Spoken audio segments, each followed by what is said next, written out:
This is yet another story which should surprise no one. We have pretty much followed, especially the businesses that get reported very, very often, not in national news as we see here with the BBC. We normally see these types of stories, or at least have been seeing them for the past 3 years, in local and regional, and very, very rarely do they make it to sort of this level, the national news level. But this is starting to certainly go forward. I mean, obviously, a couple of weeks ago, it was sort of the big 3-year anniversary. So hence I think, saw a lot more stories than maybe we normally would, obviously, given the timing and the relevance to some of this stuff at the time.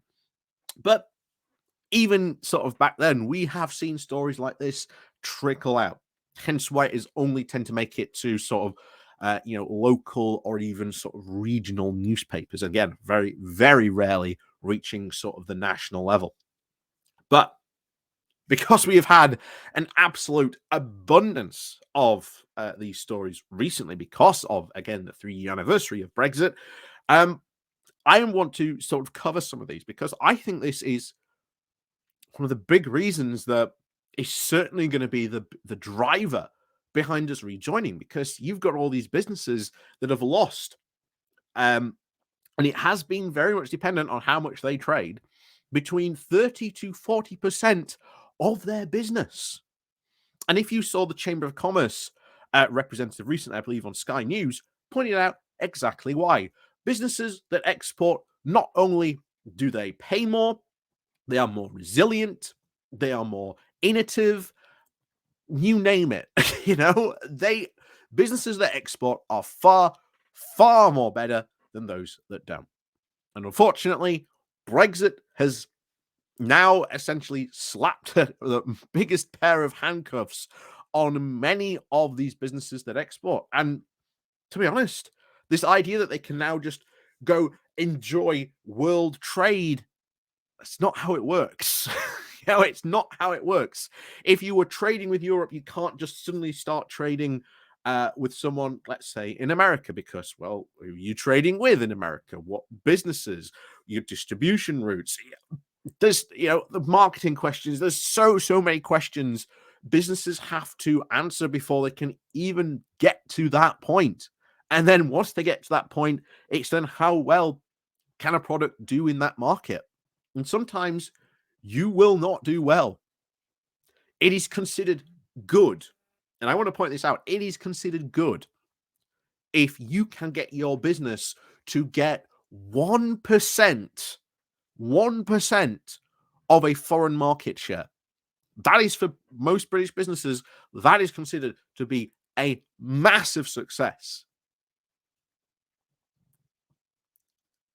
And yet, we've just thrown away our biggest open door opportunity into Europe, leaving not only the EU, but the Single Market Customs Union, and is now, as we've said, tied hands behind British businesses. So once again, we go into a story of yet another business that is suffering because of all these trade blocks that Brexit has put in place. And if we do, or at least Rishi Sunak does intend to follow through with the retained EU law bill, then guess what? Up come more costs, up come more barriers.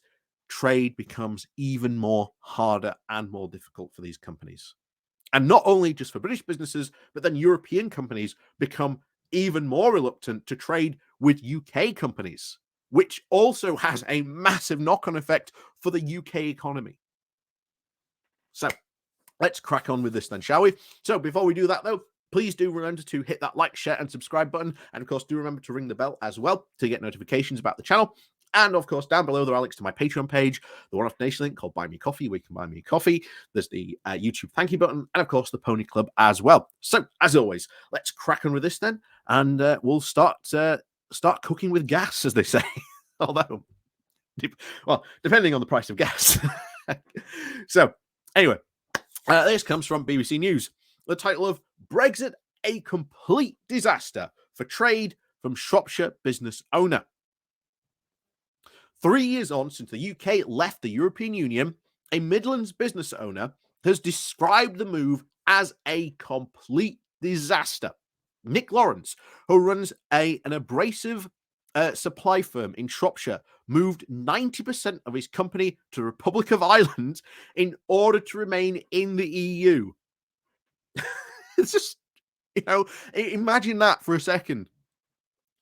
This guy has moved 90% of his company to the Republic of Ireland to remain in the EU. So the higher costs and piles of paperwork to export goods left consumers with 4 weeks worth of wait for orders, he said. The government had previously said that trade with the EU was, quote, rebounding. It said that the data showed that trade with both the EU and non-EU countries is above pre-COVID levels. However, Mr. Laurens, a former Conservative councillor, what a surprise, said that Brexit has left his firm filling out 24 forms to export goods into the EU. Brexit has caused barriers to trade and additional costs that you had to now pass on to the consumer, he told the BBC. We've had a complete rethink about our business model. The UK hasn't grown, it has stagnated. But the Irish side of the business has gone from strength to strength. Gee, I wonder why. All the products at his company, the 7 diamond tools and abrasives, are manufactured abroad. We've never shipped anything from the UK to Ireland anymore. The last time that we did, it took 4 weeks for the parcel to arrive to the customer. Before Brexit, it used to take 3 days, Mr. Laurens said. Again, delays at the border. How important is it to move goods quickly? Massively important. Massively important in this day and age. So as a business, we have no plans to invest in the UK market because of the uncertainty around the government. Nationally, when the British Chamber of Commerce surveyed over 500 firms, more than half of them said that they were still grappling with rules for trading within the union.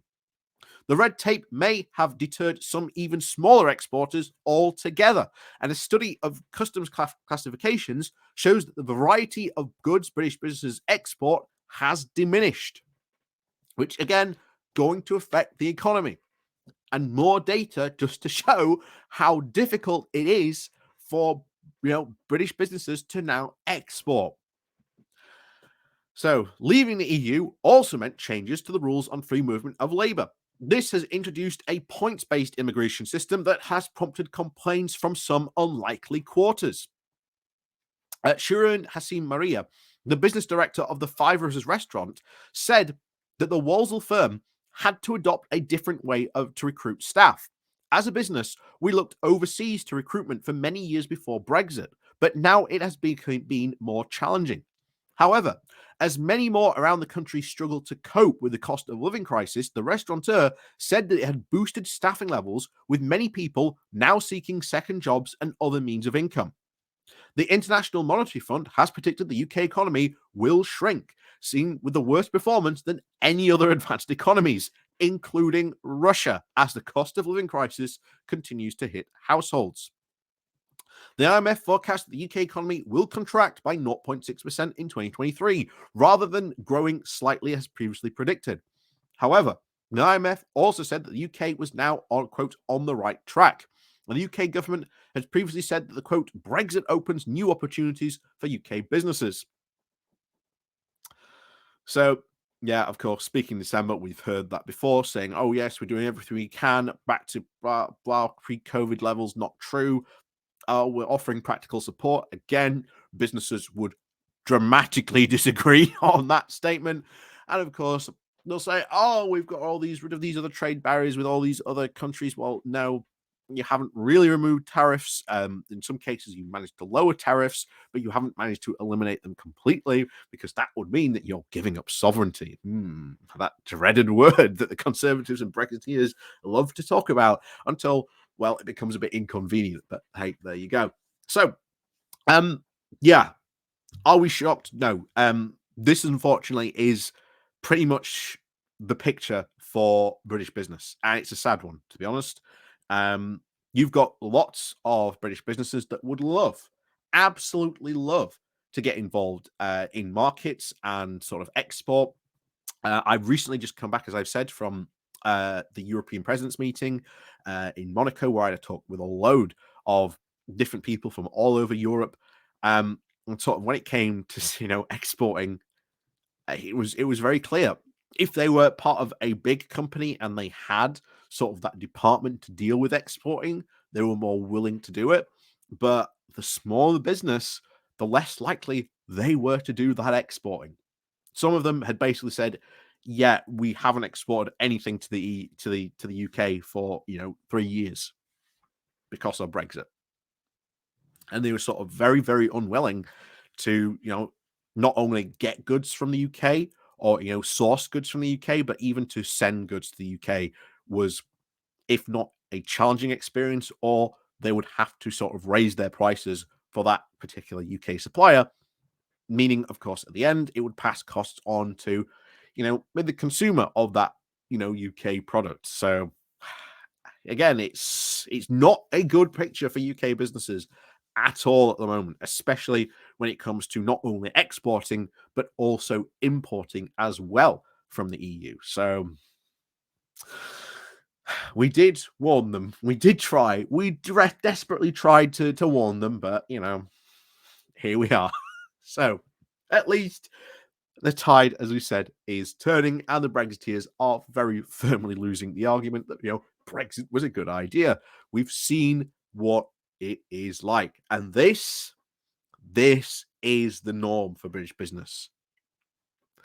So, as always, thank you very much for watching. Please do remember to hit that like, share, and subscribe button. And of course, down below there are links to my Patreon page, a one-off donation link called Buy Me Coffee, where you can buy me coffee, the YouTube thank you button, the Pony Club, etc. down below. And of course, as always, we'll see you all next time.